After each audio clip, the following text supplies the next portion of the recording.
Bien, bueno, hoy nos juntamos en el Instituto San Martín porque nuestro proyecto es, en el marco del 17 de agosto, que conmemoramos a nuestro general, don José de San Martín, saber un poco más sobre su vida, sobre su obra, y traemos a quien nos pueda informar, contarnos un poco más sobre la experiencia de nuestro llamado así Padre de la Patria. Tenemos a la profesora, contamos con la presencia de la profesora Laura Bernal, profesora de Historia de Joaquín B. González, que nos va a contar y a compartir sus ideas, sus conocimientos sobre San Martín, y la idea es que nosotros, los alumnos del colegio, hagan preguntas y se forme una comunidad donde podamos obtener más información y conocimiento, que es el objetivo por el cual estamos acá.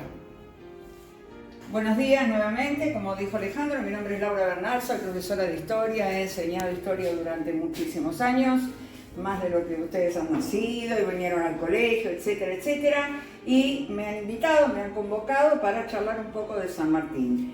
Yo he visto ya las preguntas que gentilmente Alejandro me envió, pero tampoco se ciñan, se aten exactamente a las preguntas, porque a medida que yo vaya desarrollando el tema, aunque sea en la brevedad de un rato, van a surgir las respuestas a esas preguntas. Entiendo que las preguntas son orientativas, como para ordenarse un poco. Lo primero que quiero decir es que normalmente nosotros analizamos a San Martín casi exclusivamente desde una perspectiva militar, lo cual tiene lógica, ¿no? Porque sus hazañas, su formación profesional, él es un militar de carrera. Como digo yo siempre, los profesores de Historia estamos en este mundo para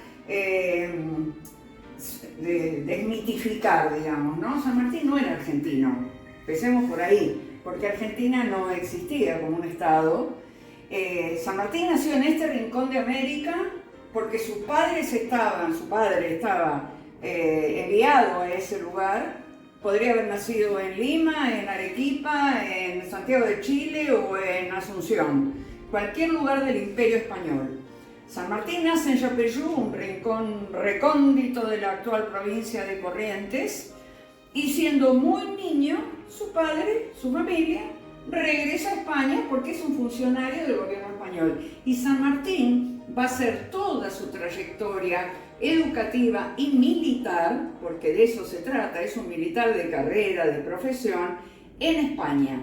¿Por qué estoy aclarando esto?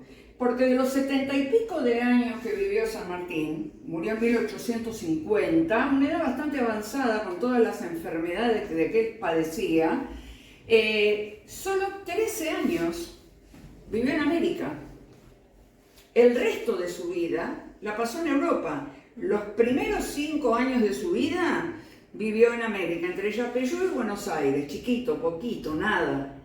Se va a España, sus hermanos varones también ingresan en la carrera militar, ninguno de ellos tuvo el éxito que tuvo San Martín, digamos la trascendencia que tuvo San Martín, y va a regresar a América. Hay una pregunta ahí al principio que tiene que ver con esto y ahora ya la voy a responder. Va a permanecer en América entre 1812 y 1823, 24, no me acuerdo, 23 me parece, y ya está, y nada más. Y el resto de su vida la va a desempeñar en Europa, en tareas diplomáticas, no importa en qué. Y ahora voy a ir a la última pregunta, o a una de las últimas. ¿Por qué es el padre de la patria? ¿Por qué este personaje que escasamente vivió 13 o 14 años en América se lo considera el padre de la patria? Bueno, vamos a ver si podemos desentrañar todo eso. Dice la logia Lautaro, ¿no? Claro, sí. Claro, ya sé que es la logia Lautaro, porque cuando esta gente, San Martín, Alvear, Zapiola, Chilaver, Moldes, Gurruchaga, se trasladan a Buenos Aires, fundan una nueva logia, le dan otro nombre. ¿Saben por qué Lautaro? ¿Alguien tiene idea? No. Muy bien. Porque Uno de los planes que ya se están maquinando tiene que ver con la liberación de Chile. Y hay un héroe indígena de la tradición de los indígenas chilenos que se llama Lautaro. Entonces, como una forma secreta, porque hay una condición sine qua non en estas sociedades, todo debe quedar en secreto, porque lo que se está planeando va en contra del orden establecido.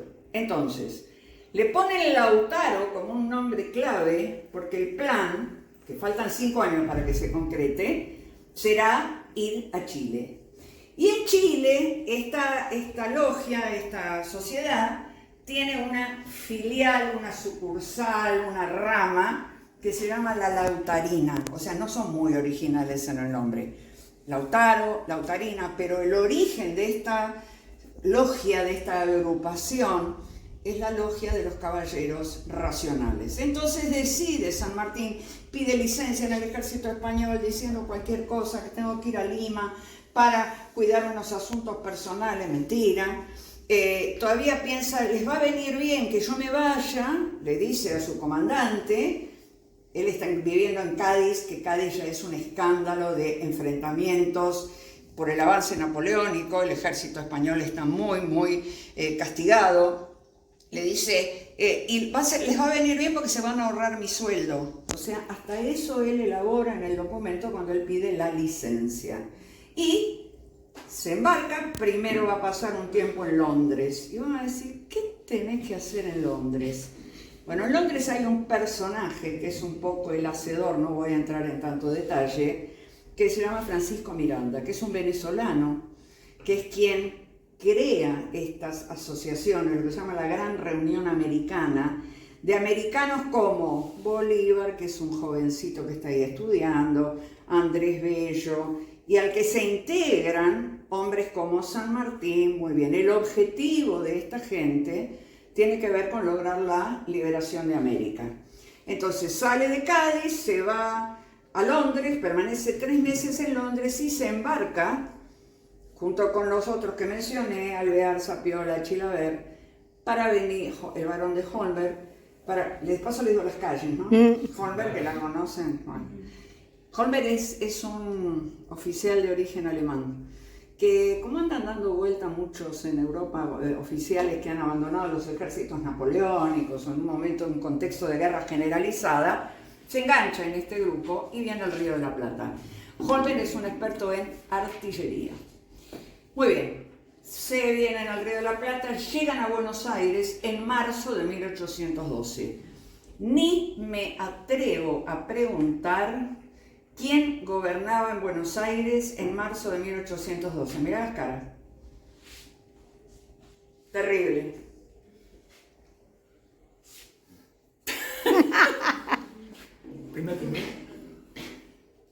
Primer. Triunvirato. Bien, primer triunvirato. Bien, el primer triunvirato. Primer triunvirato que es, ustedes saben que desde la Revolución de Mayo han cambiado varios gobiernos. La primera junta grande, y hemos llegado al primer triunvirato. El primer triunvirato tiene conductas bastante oscilantes, ¿no? Avanza y retrocede en el camino de la revolución. Y llegan estos, que no los conoce nadie, y dicen, ¿son espías ingleses? ¿Son espías españoles? ¿Quiénes son estos? Lo único que he conocido en la ciudad es Alvear. Y Alvear, que ahí viene otra pregunta, San Martín tiene 34 años, es un hombre de hecho y derecho y es un oficial del ejército español. Él habla como con acento español, si es español. Entonces, ¿quién es este que viene a ofrecer sus servicios? Es sospechoso. Entonces, San Martín se tiene que integrar de alguna manera en la sociedad porteña para ser conocido. Y una de las maneras que hay para integrarse en una sociedad es a través del matrimonio. Y ahí, ¿quién me hace la pregunta que conduje hasta llegar ahí? Dale. Básicamente, ¿cómo, ya un poco, ¿no?, para salir del espacio de la trayectoria militar y política de San Martín, cómo es la relación entre su mujer Remedios de Escalada y su hija Marcelitas. Muy bien. Lo lleva a San Martín a una de las casas más prestigiosas y de las familias más ricas de Buenos Aires y de mayor alcurnia en esta sociedad colonial que es bastante sencilla comparada con Lima, con México. Buenos Aires no es ninguna cosa de loco, ¿no? Es una aldea. Pero hay familias ricas. Por ejemplo, la familia de los Escalada. Y entonces San Martín es invitado a una tertulia. Una tertulia es una reunión donde se bailaba, se tocaba música, una reunión. Y en una de esas reuniones conoce a Remedios. Remedios es una jovencita de 15 años. Paremos ya todo pensamiento loco. Es absolutamente natural que una niña, para nosotros hoy una niña, el concepto adolescente no existe en 1812, ¿sí? Una joven de 15 años ya está en edad de casarse, ¿Cuándo una mujer está en edad de casarse en el siglo XIX? Cuando inicia ya su posibilidad de vida reproductiva, punto. No existe esto que hoy nosotros pensamos es una menor de edad. Para nosotros, por eso hay que hacer un enorme esfuerzo, cuando uno estudia historia, que es lo mejor que les puede pasar en la vida, ¿no? Como para entender otras cosas.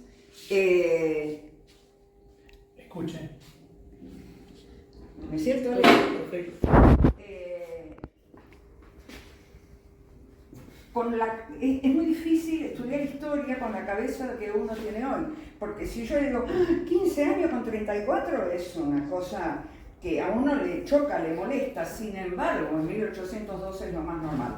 Este encuentro resulta fructífero y a los 6 meses se casan. Se conocen en marzo y se casan en septiembre. Los testigos son Alvear y su mujer, bueno, todo muy lindo, qué sé yo.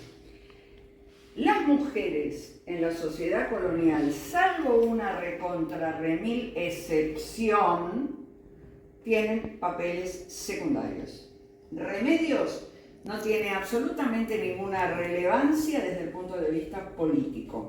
Es la compañera de San Martín, es una joven que tiene muchos problemas de salud, tiene una salud muy frágil, y en estudios que se hacen recientemente se habla de estas mujeres relegadas, mujeres que están siempre a la espera.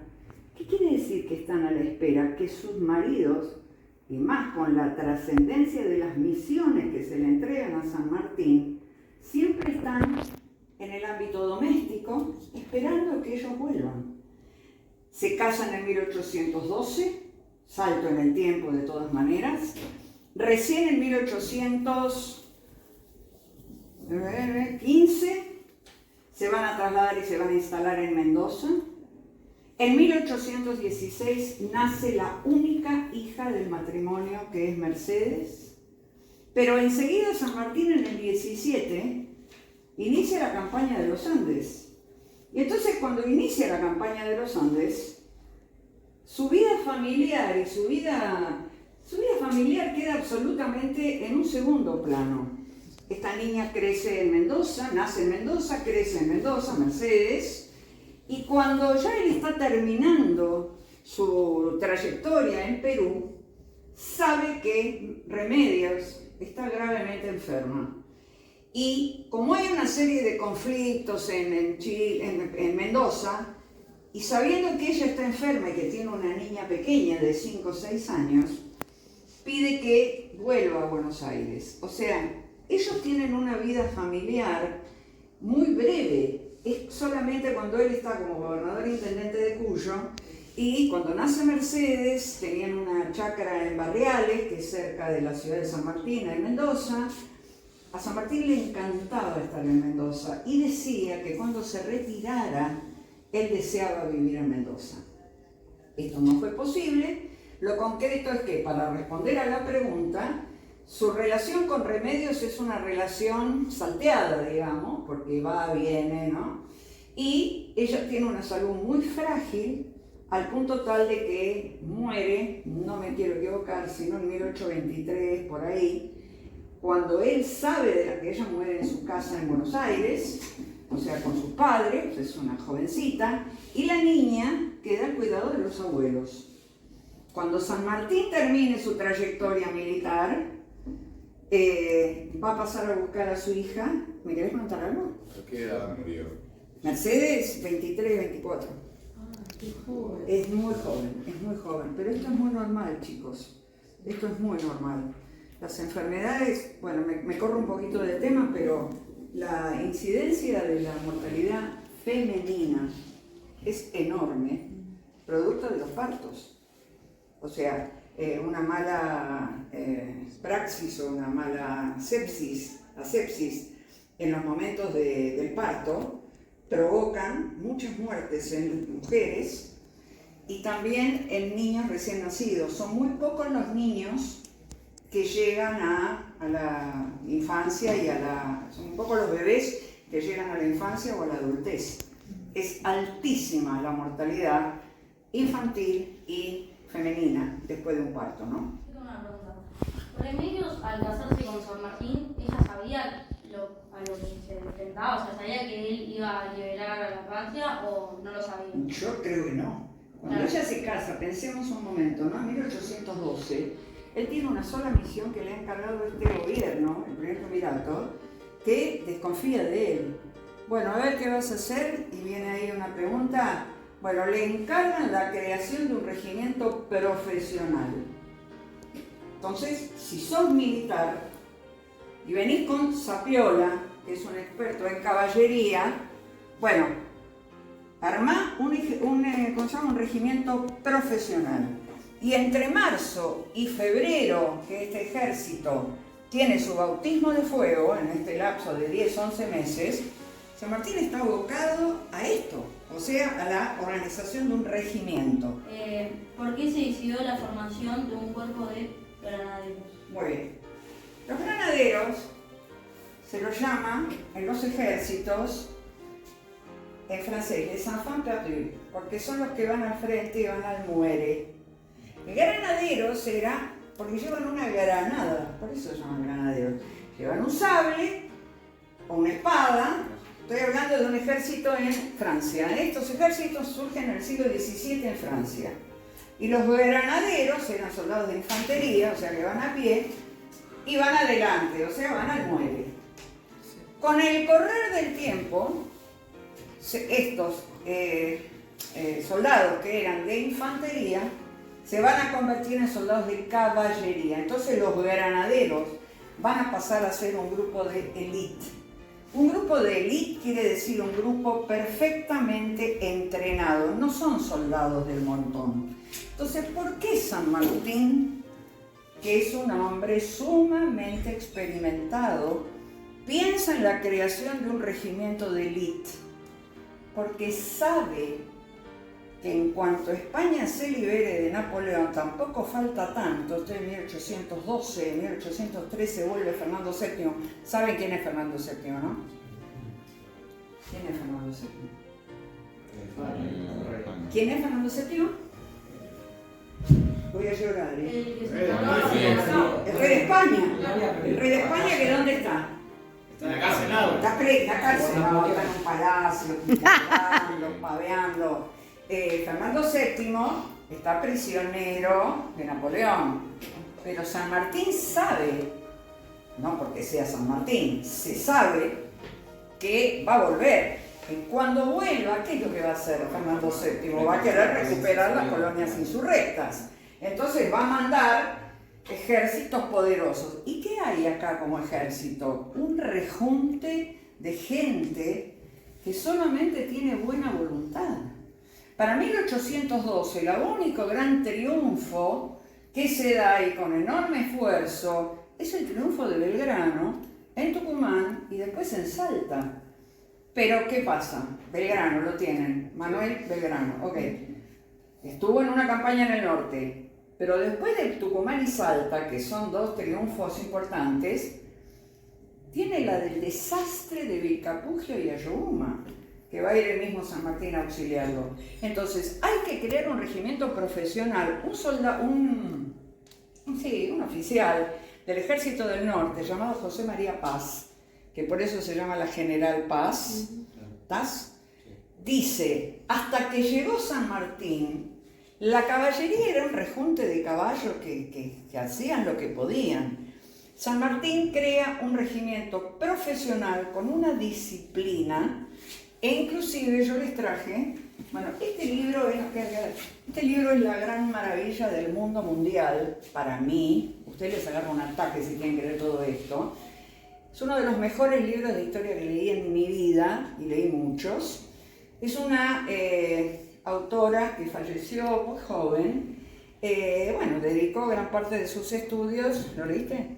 No. Es maravilloso. Gran parte de sus estudios a San Martín, la vida de San Martín y a la vida de Lavalle, que tiene que ver con este tema de los granaderos también. Y San Martín crea un tribunal de honor de la disciplina, la conducta, mejor dicho, que deben tener los oficiales del ejército. Delitos por los que deben ser arrojados los oficiales, o sea, expulsados del cuerpo. Es un decálogo, que más que un decálogo, de normas de conducta. Por cobardía en acción de guerra, por no defender a todo trance el honor del cuerpo, por falta de integridad en el manejo de intereses, por hablar mal de otro compañero, por familiarizarse en grado vergonzoso con sargentos, cabos y soldados, por poner la mano a cualquiera mujer, aunque haya sido insultado por ella, por no socorrer en acción de guerra a un compañero. Es sumamente estricto, comenzaba, ¿saben dónde entrenaban? ¿Vieron dónde es Plaza San Martín enfrente a Retiro? Bueno, ahí se estableció el cuartel de granaderos y desde la mañana temprano hasta el atardecer son entrenados estos jovencitos, porque también algunos ricos jóvenes de Buenos Aires ven la posibilidad de integrarse en un regimiento que va a ser muy prestigioso, que se supone que va a ser muy prestigioso. Entonces, hombres como Juan Lavalle, la calle Lavalle la conocen, ¿sí? Juan Lavalle va a ser uno de los granaderos más selectos de este ejército, verdaderamente de élite. ¿Y alguien tiene idea cuándo fue el bautismo de fuego? El bautismo de fuego es la primera batalla, ¿no? De este regimiento. ¿Sirve, no sirve? ¿La de San Lorenzo? Claro, combate de San Lorenzo. Bien, vamos bien. Estamos. Y le van a mandar a una misión de detener el avance, de detener el desembarco. Los españoles están en Montevideo. Y desde Montevideo incursionan por el Paraná, incursionan por el río, sobre todo por el Paraná, saqueando, bombardeando. Bombita sobre distintas ciudades costeras. Y lo que hay que evitar es un desembarco. Entonces mandan en el mes de enero, que son los relatos del calor que hace marchas forzadas para detener el desembarco de los españoles, que se va a producir a la altura del convento de San Lorenzo, que está en la actual provincia de Santa Fe. Allá marcha el regimiento de granaderos y en una acción veloz, eficiente y muy riesgosa también, es San Martín el que conduce la carga. La orden es todos en silencio detrás de los muros del convento. Ahora los chicos no aprenden la marcha de San Lorenzo, lo cual uno puede seguir viviendo sin saber la marcha de San Lorenzo, pero la marcha de San Lorenzo nos explica, verso por verso, cómo fue la batalla. ¿A qué hora fue la batalla de San Lorenzo? 1814, un poco más tarde. No les digo la hora exacta. Febo asoma. Febo asoma, entonces. Claro. Febo asoma. Febo es el sol. El sol. Cuando salía el sol. Ah, sí, claro. Febo asoma, tras sus rayos, Sí. iluminan el histórico convento. Tras los muros, son ruidos, no los dejan ni prender un cigarrillo, de tal manera de que no se vea. Silencio absoluto. Y le dice, van a salir No puede.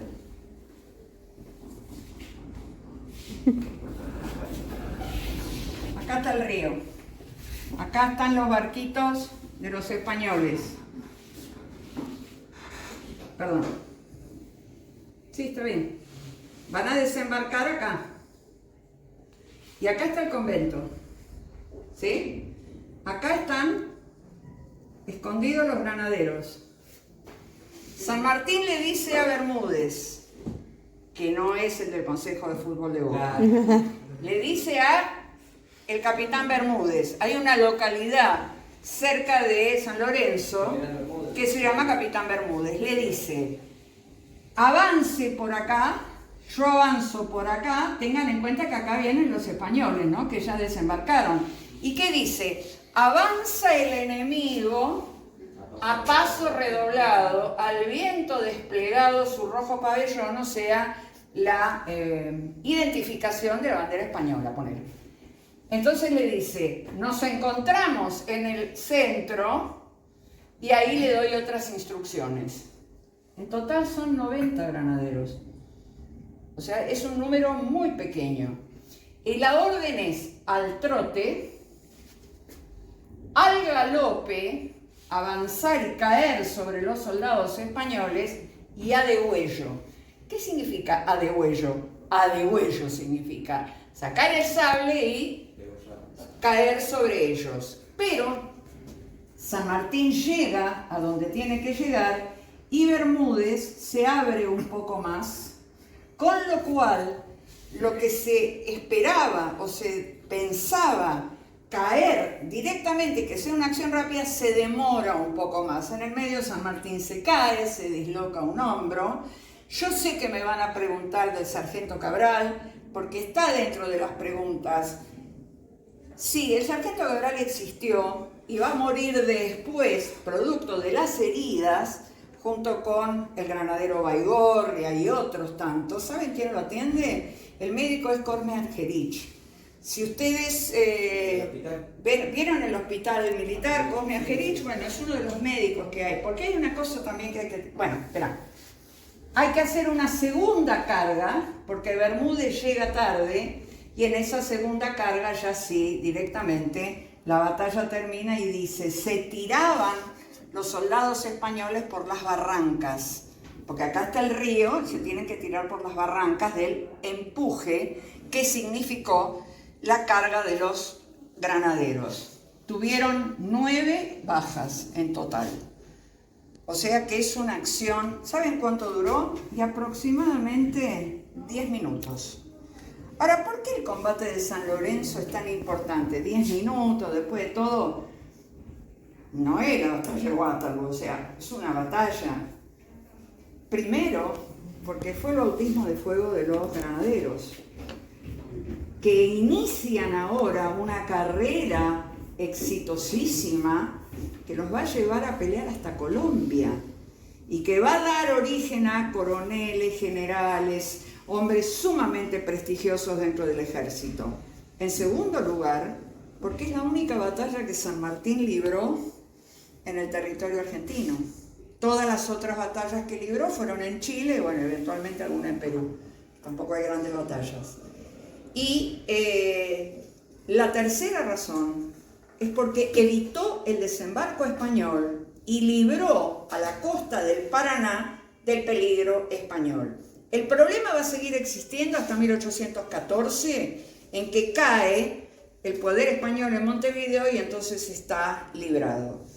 De Cabral pasó, la verdad, no lo sé, no me preocupa, no.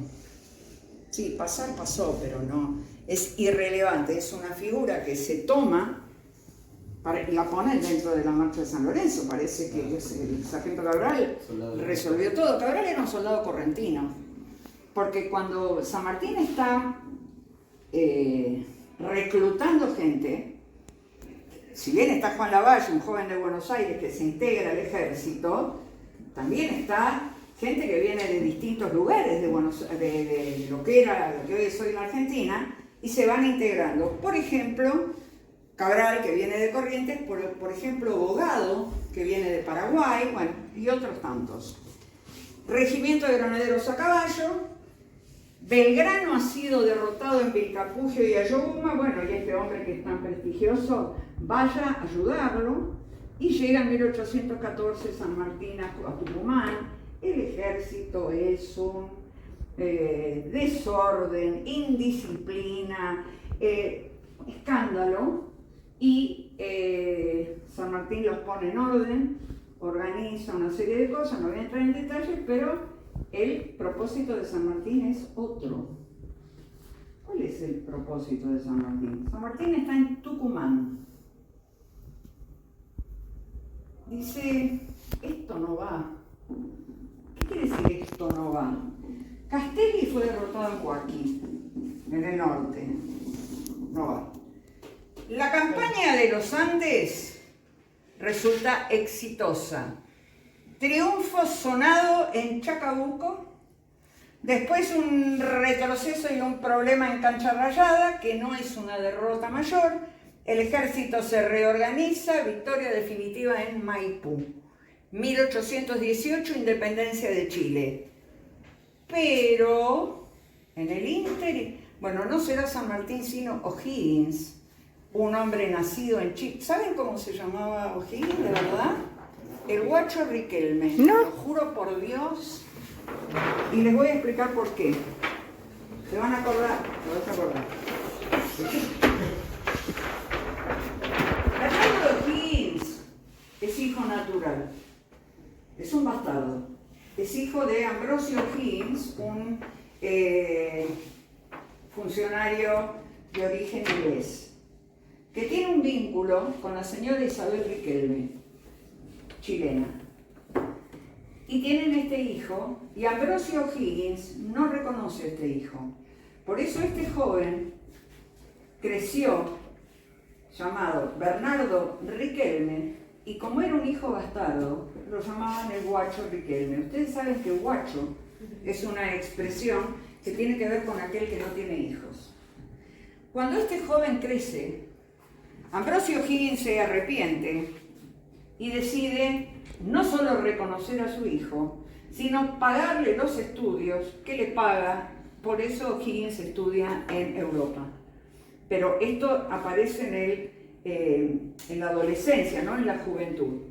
Bernardo O'Higgins se forma en Europa, vuelve a Chile, tiene una experiencia fallida en Chile, no importa, y se une al ejército de San Martín. Hay una pregunta por ahí que tiene que ver con O'Higgins. Sí, ¿cómo fue la campaña en Chile? Bueno, O'Higgins es un oficial más del ejército de San Martín. San Martín es el comandante en jefe del ejército de los Andes.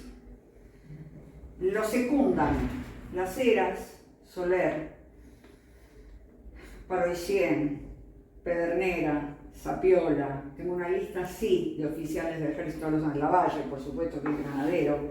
5.000 hombres se cruzan los Andes. 700 reses llevan, o sea, ganado en pie para poder ser carneado para alimentar a los soldados. Cruzan en el mes de enero, donde las temperaturas de día son superiores a 40 grados, el solazo, y por la noche caen a 10 grados bajo cero. Hay que combatir el mal de alturas, el apunamiento, por eso llevan ajo y cebolla, que combaten el apunamiento. Hay que llevar alfalfa, paja para el alimento de las mulas. ¿Quién cruza todo? Hay que cruzar víveres, hay que cruzar armas, hay que cruzar cañones, los cruzan las mulas. Los caballos que cruzan no son para cargar, son para luchar del otro lado. Bueno, una acción verdaderamente épica. Triunfan en Chacabuco, triunfan en Maipú, todo bien, pero ahora hay que organizar la campaña a Perú.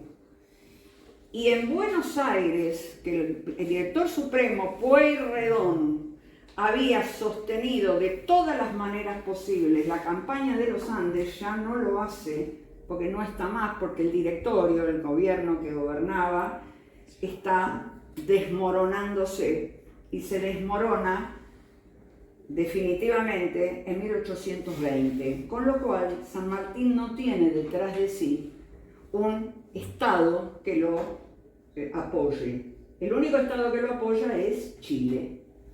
Bueno, empiezan a organizar la escuadra, finalmente van a llegar a Perú. En Perú no hay grandes batallas así como Maipú, como Chacabuco, sino que San Martín, bueno, establece distintas estrategias, se convierte en protector del Perú. Ya está libre la banda oriental. En 1814 se libera la banda oriental. No hay peligro en el Río de la Plata. El norte, Güemes sigue aguantando. En el lapso de, no me acuerdo cuántos años, pudo frenar 13 invasiones realistas. O sea que el norte está a salvo, digamos. Chile ha sido liberado.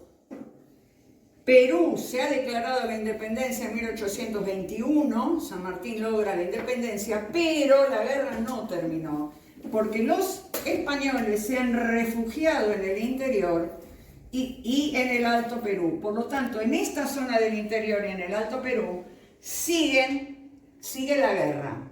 San Martín no tiene un ejército lo suficientemente poderoso, ¿sí? Bueno, Dale. iba a preguntar que por qué fue que San Martín aceptó justo un cargo político en Perú. Aceptó el cargo porque él ha triunfado, él se hace cargo del ejército y lo nombran, se hace cargo del gobierno y lo nombran protector del Perú. Lo acepta porque es un general triunfante. Mientras tanto, viene bajando o viene obteniendo triunfos después de 3.500 peripecias, otro gran libertador que es Simón Bolívar, que ustedes lo deben haber escuchado habitualmente porque es el nombre que reivindica Nicolás Maduro, presidente de Venezuela, y ahora no se llama Venezuela, se llama República Bolivariana de Venezuela. Bolívar nació en Caracas, libera Venezuela, libera Colombia, no importa el orden, queda por liberar Ecuador, libera Ecuador después de la batalla de Pichincha y hay que ver quién se va a quedar con Guayaquil, que es un puerto sumamente importante y que se lo disputan entre Colombia y Perú. Entonces, los dos libertadores triunfantes van a decidir una entrevista para aunar fuerzas en precisamente la ciudad de Guayaquil, pero Bolívar llegó antes. Bolívar se apropia de Guayaquil, razón por la cual San Martín ya llega medio en inferioridad de condiciones. Cuestionado en Perú, pero él tiene que terminar la guerra. Para terminar la guerra necesita sí o sí del apoyo de Bolívar. Y esta entrevista, que tiene una serie de cosas secretas, oscuras, ellos se reúnen solos. Y lo que sí va a ocurrir es que en esa reunión San Martín le pide ayuda a Bolívar, Bolívar le va a entregar un regimiento, pero la guerra hay que terminarla y San Martín se ofrece a ponerse a las órdenes de Bolívar. Y Bolívar dice: jamás usted puede estar por debajo de mí. Y San Martín comprende, dentro de tantas interpretaciones de la entrevista de Guayaquil, que esto va a producir entonces, un conflicto. Ok, y dice: Bolívar y yo no cabemos en el Perú. Lo único que vamos a hacer es darle motivo a los realistas, a los españoles, para enfrentarnos. Razón por la cual regresa a Perú, donde tiene una serie de conflictos, renuncia al cargo de protector del Perú, se va, vuelve a Chile. Él está muy enfermo, tiene una serie de dolencias físicas, úlcera, artritis, tiene de todo. Igual vivió hasta los más de 70 años y cruza a Buenos Aires, cruza a Mendoza, permanece un tiempo ahí como de descanso, va a Buenos Aires, recoge a su hijita, que tiene a esta altura 6 años, 7 años, y se va a Europa para nunca más volver, hasta que en un momento dado, en 1828, porque esa pregunta está, regresa al Río de la Plata, pero va hasta Montevideo porque sabe que en Buenos Aires se ha producido un golpe de Estado, que ha derrocado al gobernador Dorrego y en el que está involucrado su antiguo subordinado Juan Lavalle, que nada más ni nada menos mandó a fusilar a Dorrego, diciembre del 28. Para no verse mezclado en esta situación, decide no entrar en Buenos Aires, o sea, llega a Montevideo, no cruza y se vuelve a Europa. Va a vivir en Bélgica, va a vivir, y después de la Revolución del 30, y de la Revolución del 48, hasta de la Revolución del 48, que es un tumulto que hay en Europa, no importa, se va a vivir a Boulogne-sur-Mer, donde muere en 1850, a los 70 y pico de años, 72, si no estoy haciendo mal la cuenta. Se terminó, se murió. ¿De qué vivió San Martín todo este tiempo? Recibió una pensión del gobierno peruano, no vivió ricamente, tenía un gran amigo Alejandro Aguado me parece que se llamaba, que era como su benefactor. Mercedes se casa con un Balcarce, tiene 2 nietas mujeres, San Martín, que lo vemos en los daguerrotipos, que ya es una forma temprana de fotografía, acompañado por sus nietas. Sufre el gran pesar de no poder leer, era un gran lector y jugador de ajedrez, porque su vista le está fallando, y en 1850 en Francia, Boulogne-sur-Mer, muere.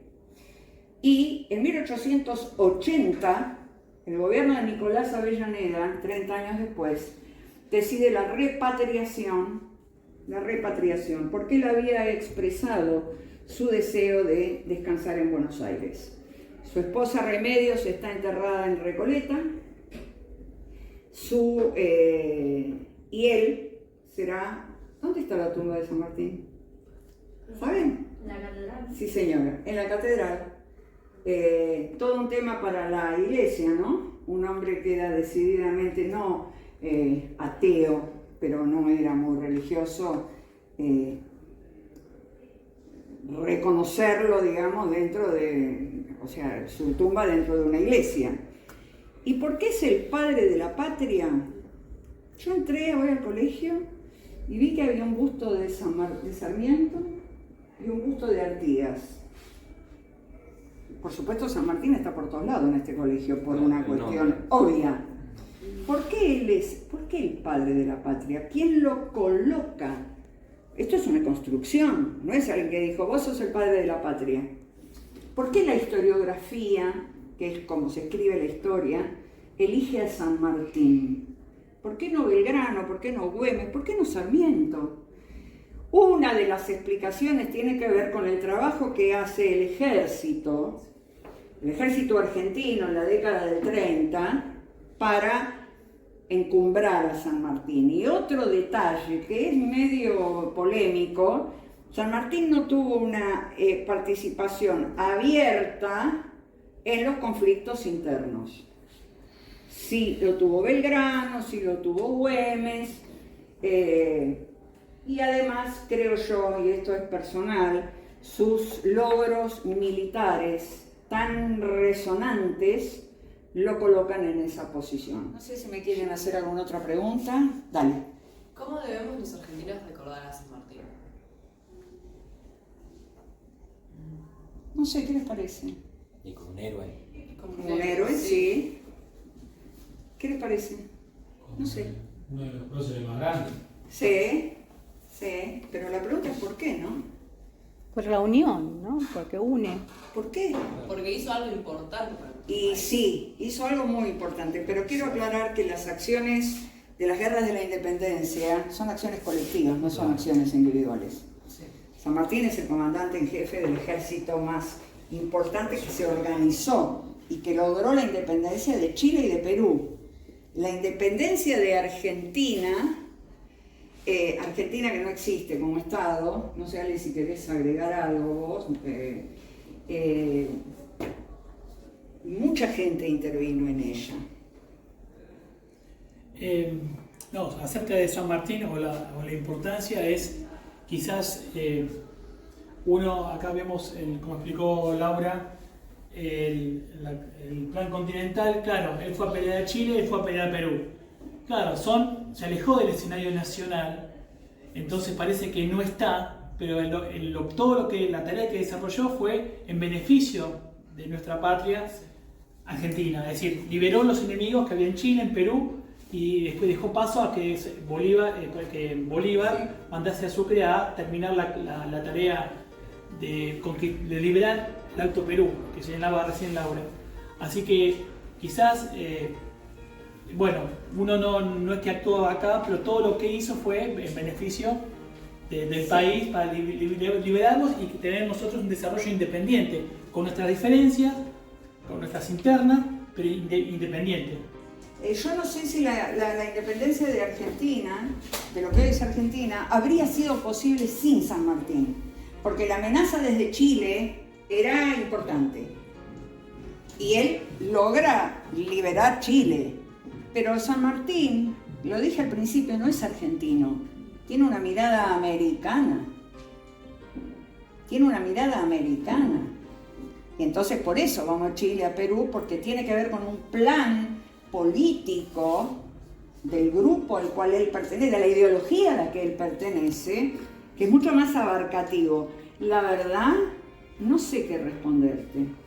¿Cómo debemos recordarlo? Y yo diría que bien, en principio, porque era un hombre de honor, un hombre honesto, un hombre disciplinado, un hombre austero, un hombre al que no se le reconoce, igual que a Belgrano, tampoco ninguna mácula, ninguna mancha en su trayectoria, y considerando los próceres que tenemos hoy en día, lo digo en forma irónica,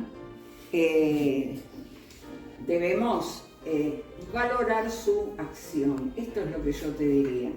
Yo no soy mucho del engrandecimiento, porque después de todo fueron hombres, no son de bronce. Sí. Fueron hombres. Claro, se podría considerar que hizo algo importante para toda América, no solo Argentina. Exactamente. No solo referirnos a nuestra patria. Claro, porque también hay como una competencia. ¿Quién fue mejor, Bolívar o San Martín? Bueno, los dos tienen enorme peso entre los dos. Condujeron ejércitos. No le voy a quitar mérito a un comandante, pero condujeron ejércitos que a la larga consiguieron la independencia de toda la América del Sur. Sacó Brasil porque es otra historia. Pero liberaron Venezuela, Colombia, Ecuador, Perú, Chile, Bolivia y la Argentina. Y de alguna manera, bueno, por la acción de Buenos Aires se libera la banda oriental también. Otro lío, después la guerra con el Brasil, otra cosa. Bueno, chicos, los libero. Son un amor, se portaron muy bien. Muchas gracias por su atención. Gracias Laura por compartir. No, por favor.